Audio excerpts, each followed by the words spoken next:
Selamünaleyküm hürmetli yurttaşlar. Bugün Xudo xolasa 4 iyun 2025 yıl Qo'shko'prik avtomarketdagi mashinalarimizni bağlarını danıştırib ko'rsatib o'tamiz. Bir qator.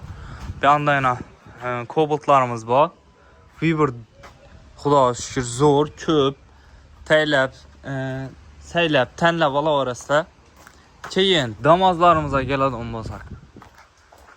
Bu yerda yana 2011 adasmasam 11 yıldan 2025 yıla sedamazlarımız bu aynen. Bunlar hammasi yine tayyor. Shumkasini esa urilib turibdi.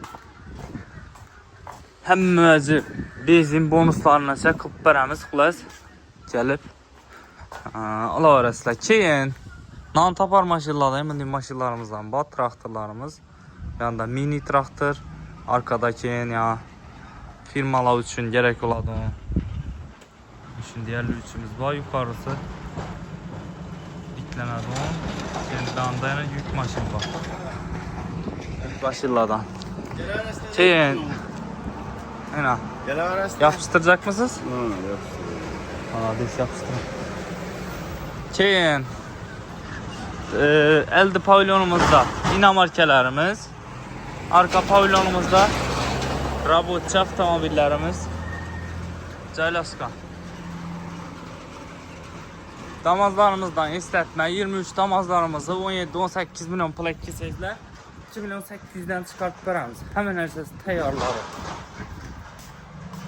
Cobaltlarımıza geladigan bo'lsak, toza cobaltlarımızı yine misal şu 23, 24, 25 cobaltlarımızı bir tabir eldinden 25-30 milyon etrafında pul gerek oladı.